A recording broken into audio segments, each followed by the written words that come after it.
Adilabad MP అభ్యర్థిని గెలిపించడమే తమ ధ్యేయంగా పూర్తి స్థాయిలో జిల్లా ఇన్ఛార్జ్ మంత్రి పావులు కలుపుతున్న పరిస్థితి మనకు తెలిసిందే. మనతో పాటు జిల్లా ఇన్ఛార్జ్ మంత్రి సీతక్క ఉన్నాడు. ఒకసారి సీతక్కతో మాట్లాడిద్దాం. అక్క, ఏంటక్క, ముఖ్యమంత్రి గారు వచ్చిపోయారు, ఫుల్ జోష్లో ఉన్నట్టు. నామినేషన్లు వేసినాము. మొదటి సభ కూడా కాంగ్రెస్ పార్టీ అభ్యర్థి మరి సభకు సీఎం రేవంత్ రెడ్డి గారు కూడా రావడం జరిగింది. పెద్ద ఎత్తున జైనింగ్స్ కూడా పబ్లిక్లో పలుకుబడినటువంటి నాయకులందరినీ కూడా కాంగ్రెస్ పార్టీలోకి ఆహ్వానిస్తూ ఉన్నాం. ఇప్పటి వరకు మంచి ఊపులో కాంగ్రెస్ పార్టీ ఉంది. ఈ యొక్క ఊపుని ఇదే రకంగా ఇంకా పెంచుకుంటూ ఇంకా మన ముందు ఇంకా 15 రోజులు ఉంది కాబట్టి ఖచ్చితంగా బ్రహ్మాండంగా పనిచేస్తాం. సర్వేలో చివరిగా ఉన్న సుగుణను మొదటి దశకు తీసుకొచ్చే ప్రయత్నం సీతక్క చేస్తుంది. ఏంటి, ఇంకెంతమందిని పార్టీలో తీసుకునే ప్రయత్నం చేస్తున్నారు? ఇప్పటికే వరుసగా అందరినీ పార్టీలో జాయిన్ చేసుకున్నారు. వాస్తవానికి మీరు అన్నట్టుగా ఫస్ట్లో చివరిలో ఉన్నాము, కానీ ఇప్పుడు ముందుకు వచ్చేసినాం, ఆల్రెడీ దాటేసినాం, బార్డర్ దాటినాము. బ్రహ్మాండంగా మెజార్టీ కోసం ప్రయత్నం చేస్తూ ఉన్నాం. కాబట్టి ఎక్కడ మంచి లీడర్లు ఉన్నారో పబ్లిక్లో ఉండి వాళ్ళకు మంచి పేరు ఉంటే వాళ్ళ సేవలు ఖచ్చితంగా ప్రజలకు అవసరం ఉంటుంది. కాబట్టి మేము తీసుకుంటా ఉన్నాం. చాలా ఏరియాల నుంచి కూడా మేము వస్తామని అంటున్నాం. కాకపోతే లోకల్గా కూడా కొద్దిగా సమన్వయం చేసుకొని వచ్చిన తర్వాత డిస్టర్బెన్స్ ఉండవద్దని అందరినీ సమన్వయం చేసుకొని తీసుకుంటున్నాం. అట్లే మా లీడర్లకు కూడా మేము చెప్తున్నాం. మనం ఆదిలాబాద్ జిల్లాలో గతంలో వీక్ ఉన్నాం. అదే కాకుండా మొన్న కూడా దాదాపు 2.5 లక్షల తేడా ఉంది. దాన్ని అంతా అధిగమించాలంటే మేము చేపట్టినటువంటి చేరికలు కూడా మాకు ఇప్పుడు మేము గెలుపు ముందుకు వచ్చేయడం జరిగింది. కాబట్టి రేపు స్థానిక సంస్థలు కూడా ఉన్నాయి. స్థానిక సంస్థలలో కూడా పలుకుబడి ఉండి మంచి పేరుండి పబ్లిక్ ఓటేయాలి. కాబట్టి అట్లాంటి వాళ్ళకే మనం టికెట్లు ఇవ్వడం జరుగుతుంది. కాబట్టి ప్రతి ఒక్క కార్యకర్త కష్టపడాలని చెప్తున్నాం. ఇంకా పెద్దవాళ్ళు కూడా రావడానికి సిద్ధంగా ఉన్నారు. కాకపోతే లోకల్గా ఉండేటువంటి నియోజకవర్గ లీడర్ల కోఆర్డినేషన్ కోసం చూస్తాం.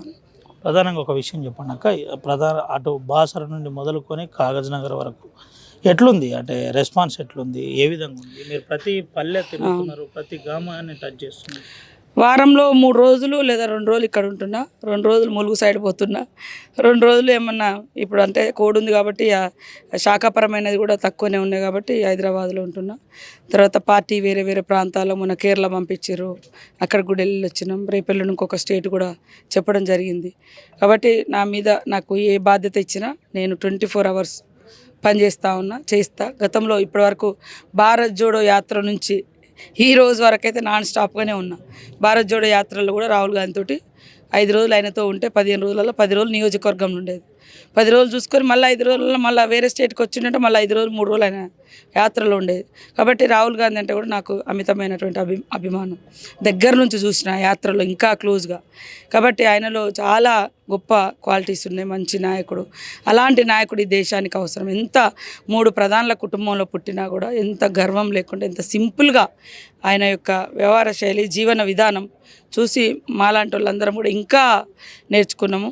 కాబట్టి వారిని ఒక్కసారన్నా, వారి తండ్రి రాజీవ్ గాంధీ చనిపోయి 34 సంవత్సరాలు అవుతుంది, ఒక్కసారి కూడా వాళ్ళ కుటుంబం నుంచి ప్రధానమంత్రులు కాలే. ఇదే ప్రధానమంత్రి మోడీ మాట్లాడితే పరివార్ పార్టీ అంటారు. పరివార్ కా పార్టీ కాదు, త్యాగాల కా పార్టీ, సాక్రిఫైస్డ్ పార్టీ ఇది ఈ కాంగ్రెస్ పార్టీ. కాబట్టి ఈరోజు నేను ఒకటి అడుగుతున్నా మోడీ గారిను, 30 సంవత్సరాలలో మీరు ఒక్క రోజున పదవి లేకుంటున్నారా? పదవులలో మీరు ఉన్నారు, ఒక డిక్టేటర్షిప్ లాగా తయారైనారు.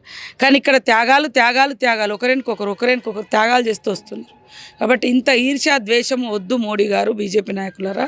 మేము కూడా ఇచ్చింది ఒక పేదింటి బిడ్డకి ఇచ్చినాం. మీరు ఇచ్చింది కూడా 30 సంవత్సరాల రాజకీయంలో మరి బీజేపీ క్యాండిడేటు ఒక సీఎం తప్ప అన్ని పదవులు చేసిండు దాదాపుగా. మరి ఈ జిల్లాను ఏం చేసిండో మీకు తెలుసు. నిన్నటిదాకా అధికార పార్టీలోనే ఉన్నాడు, మళ్ళీ ఇలా అటు పోయిండు.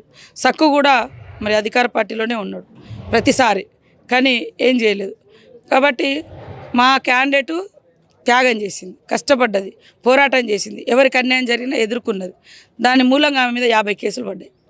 కాబట్టి ఇవాళ ఒక్కసారి ఒక ఆడబిడ్డకు అవకాశం ఇవ్వాలని మేము కోరుతా ఉన్నాం. అంత సమన్వయం చేసుకుంటాం. ఇంకా 25 తారీఖు నుంచి ఇంకా బ్రహ్మాండంగా గ్రామాన ఇంటికి మా గ్యారంటీ కార్డ్స్ కూడా మేము ఇచ్చుకుంటూ ఒక పద్ధతిగా ఈ 10 రోజులు వర్క్ నడుస్తుంది. నిన్న మీరు చేపించిన కామెంట్ ఒకటి సంచలనంగా మారింది. ఆదివాసీ గ్రామాల్లో బార్డర్ సెక్యూరిటీ ఫోర్స్ని తీసుకొచ్చి కవాతు చేపిస్తుంది బీజేపీ. అవును, మీరు చూస్తున్నారు, మీరు కూడా మీ యొక్క ఛానల్స్ ద్వారా కూడా మేము తెలుసుకున్నాము.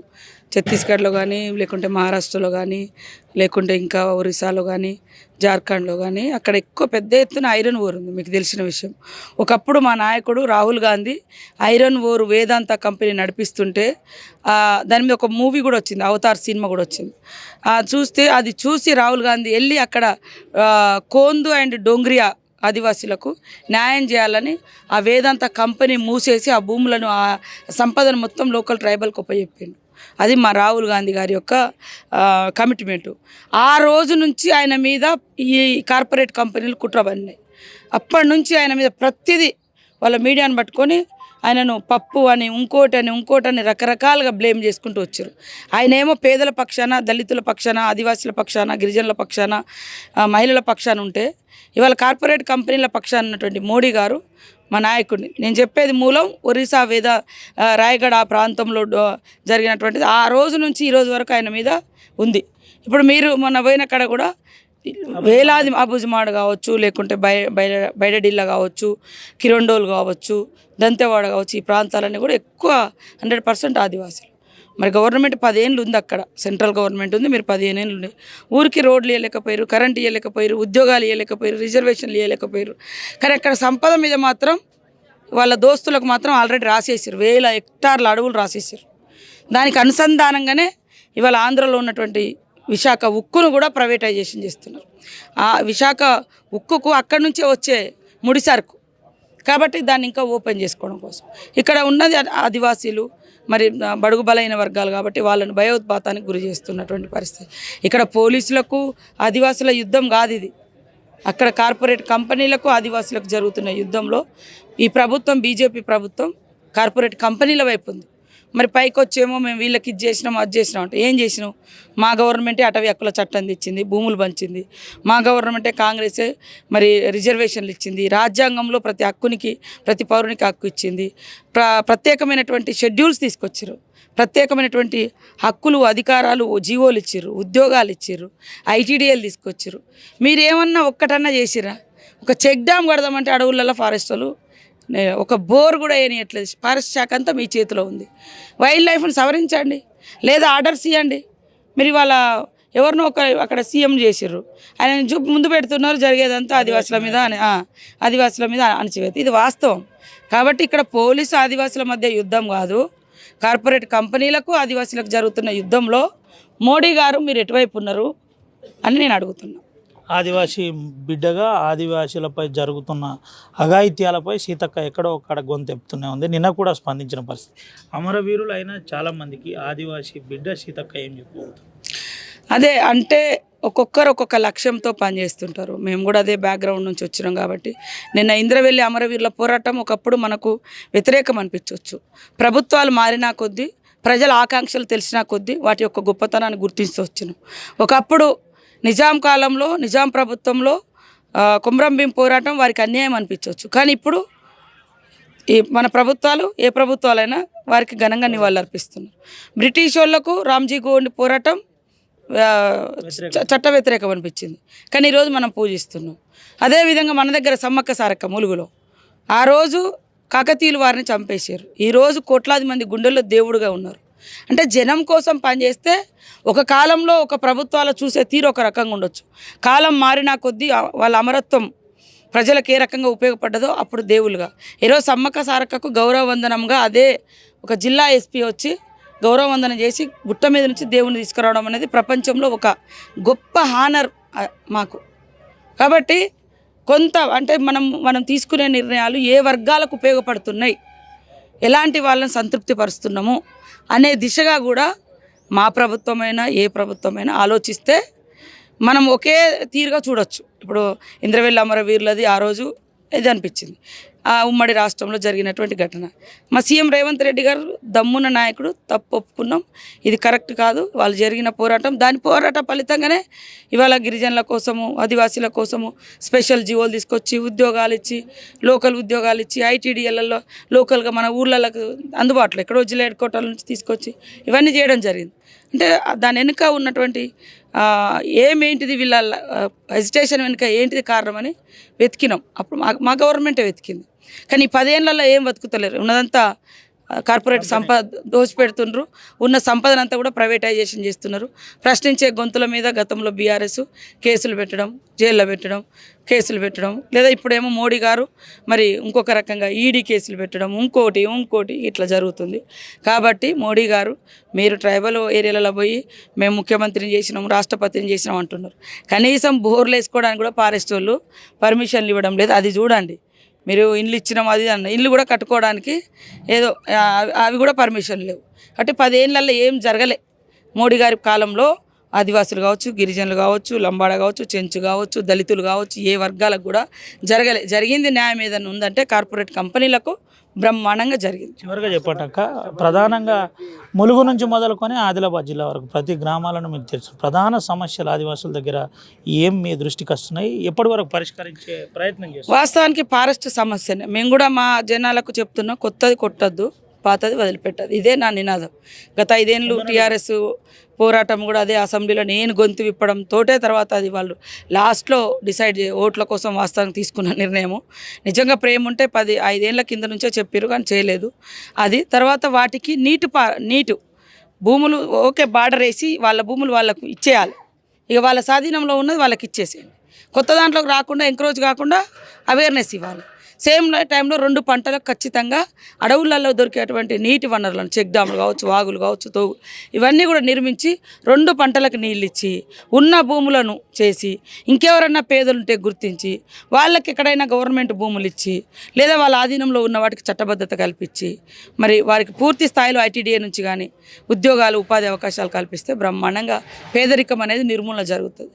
లేకుంటే మనము ఇప్పుడు మీరు చూసిరు కేసీఆర్ పాలనలో 100 ఎకరాలు ఉన్న వాళ్ళకి రైతు బంధు వచ్చింది. ఈవెందో ఒక సిఎస్ గారు కూడా గుట్టల్ని పట్టాలు చేసుకున్నారు. పట్టా ఉంటే చాలు రైతు బంధు. ఇప్పుడు మనలాంటి ఏరియా ఉంది, వాస్తవంగా నాన్ ట్రైబల్స్ కూడా ఉన్నారు, వాళ్ళు కూడా ఎప్పటి నుంచో ఉన్నారు. వాళ్ళకి పట్టలేదు కాబట్టి నువ్వు ₹1 ఇవ్వలే. కనీసం పంట నష్టపరిహారం ఇవ్వలే. ఒక లోన్ కూడా రాలి 10 ఏళ్ళలో. కాంగ్రెస్ ఉన్నప్పుడు కనీసం పహానీల కింద ఆనాడు లోన్లు ఇచ్చేది. అట్లనే ఆదివాసులకు, గిరిజనులకు, మిగతా వర్గాలకు కూడా రూపాయి కూడా ఏం లబ్ధి జరగలే. కాబట్టి అది కూడా ఈ ఎలక్షన్లు అయిపోయిన తర్వాత సీఎం రేవంత్ రెడ్డి గారి ఆధ్వర్యంలో ఎవరి భూమికి వారికి పూర్తి స్థాయిలో న్యాయం జరిగే విధంగా, పంటలకు నీళ్ళు వచ్చే విధంగా, లోన్లు వచ్చే విధంగా, రుణమాఫీ అయ్యే విధంగా, రైతు భరోసా పథకం కింద రైతు బంధు లాంటి మనం రైతు భరోసా పెట్టాం వచ్చే విధంగా ఖచ్చితంగా నిర్ణయాలు తీసుకుంటాం. మంచి డైరెక్ట్ లబ్ధి జరిగే విధంగా కృషి చేస్తాం. సీతక్క సుగుణను గెలిపించడానికి కంకణం కట్టుకుంది. చివరి దశకు చేరుకున్నట్టేనా? తప్పకుండా మేము బార్డర్ దాటినాము, మెజార్టీ కోసం పరిగెడుతున్నాము. బార్డర్ దాటినాం, మెజార్టీ కోసం పరిగెడుతున్నాం. సుగుణక్కతో పాటు నాకు రాహుల్ గాంధీ మీద చాలా అమితమైన ప్రేమ ఉంది. వారి త్యాగాలు అందుకనే రాహుల్ గాంధీ గారిలో నేను ఒక అంబేద్కర్ని చూసిన, ఒక జ్యోతిరావు పూలే ఉంటారు, ఒక కన్షీరామ్ ఉంటారు, ఒక బహుజనవాది ఉంటారు, ఒక మహిళా సంక్షేమం కోసం ఆలోచించే ఒక మేధావులు ఉంటారు, మహిళా మేధావులు ఉంటారు. సో నేను దాదాపు 3 months నుంచి దగ్గర నుంచి అన్నీ ఉంటాయి. అంటే పేదరికంలో ఉన్నటువంటి వాళ్ళను అప్లిఫ్ట్ చేయాలన్నటువంటి కోరిక. దాన్ని చూస్తే ఇవాళ మోడీ గారికి ఆయనకు అర్బన్ నక్సలిజం కనబడుతుంది, లేకుంటే ఏదో పుస్తలు గుంజుకున్నట్టే ముస్లింలకు దోచిపెడతారు. ఎంత దుర్మార్గంగా మాట్లాడుతున్నారు. మరి నేను అడుగుతున్నాను, హిందువుల ఎజెండా కేవలం హిందువులే అంటున్నావు కదా, హిందువులు పూజించే గుడులు ఎన్ని కట్టించారు మీరు తెలంగాణలో? మరి వాళ్ళు పూజించే అగరబత్తికి ఎందుకు మీరు జిఎస్టీ వేస్తున్నారు? మరి వాళ్ళకి ఏమైనా స్పెషల్గా మీరు ఏమైనా సబ్సిడీలు ఇచ్చిరా, నిధులు ఇచ్చిరా, నిధుల కేటాయింపు ఇచ్చిరా? కేవలం ఓట్ల కోసం రెచ్చగొడుతున్నారు తప్ప ఇంకొకటి కాదు. హిందువులు ముస్లింలు 100 ఏళ్ళ నుంచి కలిసిమెలిసి ఉన్నారు. ఎవరి మొక్కులు వాళ్ళే, ఎవరి దేవుళ్ళు వాళ్ళు. కానీ గొడవలు అనేది ఎప్పుడు వస్తాయి అంటే రాజకీయ నాయకుల ప్రయోజనాల కోసం సృష్టించబడేటియే. కాబట్టి నేనేమంటే గుడిలో దేవుడు ఉండాలి, గుండెల్లో భక్తి ఉండాలి. జెండాల మీద దేవుడు బొమ్మలు వేసి రాజకీయ ఎజెండాలకు దేవుళ్ళని వాడొద్దు. దాని మూలంగా దేవుళ్ళ మీద భక్తి, ఒక పార్టీ అంటే వ్యతిరేకం ఉన్నటువంటి వాళ్ళు పలానా పార్టీ వాళ్ళే ఆ దేవుని యొక్క జెండా పెట్టుకుంటే ఆ దేవుడి మీద కూడా విరక్తి కలుగుతుంది. అంటే మీరు దేవుడి మీద భక్తి పెంచడం కాదు, మీరు దేవుడి మీద వ్యతిరేకత పెంచుతున్నారు. ఎందుకంటే నీ పార్టీ అంటే ఇష్టం లేదు, కానీ ఆ దేవుడు అంటే ఇష్టం. నువ్వు ఆ దేవుడిని నీ జెండా మీద పెట్టుకొని ఊరేగించడం అనేది కొంతమందికి నచ్చదు, అప్పుడు తిడుతూ ఉంటారు. కాబట్టి ఇది దేవుడికి ఇచ్చే గౌరవం కాదు, ఇది దేవుడి భక్తుడి చేయాల్సిన పని కాదు. రైట్ అక్క. చివరిగా జిల్లా ప్రజలకు సీతక్క, మా ఆదిలాబాద్ జిల్లా ప్రజలందరికీ కూడా మరి రేవంత్ రెడ్డి గారు పూర్తి స్థాయిలో భరోసాగా ఇస్తున్నాడు. ఇక్కడ నేను కూడా ఈ జిల్లా ఇన్ఛార్జి మంత్రిగా ఉన్నా. ఈ పార్లమెంటుకు ప్రత్యేకంగా ఈ 7 నియోజకవర్గాలకు మళ్ళీ నాకు ఎన్నికల బాధ్యత కూడా ఉంది. కాబట్టి అభివృద్ధి అనేది నా మీద వదిలిపెట్టండి, సీఎం గారి మీద వదిలిపెట్టండి. ఇప్పటికే మేము ప్రతి నియోజకవర్గంలో మరి వచ్చి రాగానే సీసీ రోడ్లు కానీ, లింక్ రోడ్స్ కానీ, మరి ఎస్డిఎఫ్ కింద 10 కోట్ల నిధులు కానీ ఇచ్చినాం. ఇంకా వచ్చే టైంలో ఈలోపు కోడ్ వచ్చింది, ఇండ్లు ఇస్తాము. అదేవిధంగా ఏ గ్యారంటీలు అయితే ఒప్పుకున్నామో అది చేసే బాధ్యత నాది. ఒక్క అవకాశము మరి ఆత్రం సుగుణ ఒక ఆదివాసీ బిడ్డ ఉద్యోగం వదిలిపెట్టుకొని మిమ్మల్ని నమ్ముకొని వచ్చింది కాబట్టి ఒక్క అవకాశం చేయి గుర్తు కోటేయండి. త్యాగాల కుటుంబం. ఇవాళ ఈ దేశానికి కాంగ్రెస్ ఏం చేసింది అంటారు కొంతమంది. స్వతంత్రం తెచ్చింది, మీ ఊళ్ళలో లైట్ వేసినా, కరెంట్ ఇచ్చినా, బడి కట్టినా, గుడి కట్టినా, బోర్లు వేసిందైనా, రోడ్లు వేసిందైనా, ఇల్లులు కట్టించిందైనా, భూములు పంచిందైనా, ఆరోగ్యశ్రీ అయినా, ఇట్లా మహిళా గ్రూపులు అయినా ఎన్నో తీసుకొచ్చింది కాంగ్రెస్. కానీ ఇవాళ వాళ్ళు ఏం చేసిరు అంటే జిఎస్టీ తెచ్చినాం, పన్నులు వేసినామని చెప్తారు. అంతకంటే ఏమైనా ఉన్నదా? మీరు ఒక్కసారి ఆలోచించి ఒక్క అవకాశం మేమిద్దరు మహిళలుగా, నేను ఆమె తరపున అడుగుతున్నా, ఆత్రం సుగుణ తరపున నన్ను కూడా చూడండి. నేను మీకు ఏదున్నా అందుబాటులో ఉండి పనిచేసే వ్యక్తిని. దయచేసి జిల్లా అభివృద్ధి నా బాధ్యత. ఓట్లు మెజార్టీ వేసి గెలిపించే బాధ్యత మీది అని ప్రజల్ని విజ్ఞప్తి చేస్తాను. రైట్ అక్క, థ్యాంక్ యూ. ఇది పరిస్థితి. పూర్తిగా జిల్లా అభివృద్ధి బాధ్యత నాది, ఓట్లేచ్చి గెలిపించే బాధ్యత మీదని చెబుతున్న పరిస్థితి. త్యాగాల కుటుంబం అటు పూర్తిగా రాహుల్ గాంధీ కానీ ప్రధానంగా ప్రధాని మోడీ పూర్తి స్థాయిలో ప్రజా వ్యతిరేక కార్యకలాపాలకు పనిచేస్తున్నాడు. అభివృద్ధికి పూర్తి స్థాయిలో సహకరించడం లేదు. గిరిజన ప్రాంతంలో కనీసం నీళ్ల కోసం బోరు కూడా వేయించుకోలేని పరిస్థితి ఉందని సీతక్క చెబుతున్న పరిస్థితి. పూర్తిగా ప్రశ్నిస్తే అర్బన్ మావోయిజం పేరుతో ముచ్చట్లు చెప్పే ప్రయత్నం చేస్తున్నారని, హక్కుల కోసం మాట్లాడే వారిపై కేసులు పెడుతున్నారని చెబుతున్న పరిస్థితి. త్యాగాల కోసం పనిచేస్తే ఉద్యమాలను, గిరిజన ప్రాంతాల్లో ఉద్యమాలు నడిపేదైతే అణగదొక్కి పూర్తిగా బార్డర్ సెక్యూరిటీ ఫోర్స్తో కవాతు చేపించే పరిస్థితి ఏర్పడుతుంది. బహుళ కంపెనీలకు ఫ్రెండ్స్కు అగ్రిమెంట్ చేసే పనిలో ఇటు నరేంద్ర మోడీ ఉన్నాడని సీతక్క ఆరోపిస్తున్న పరిస్థితి కనబడుతుంది.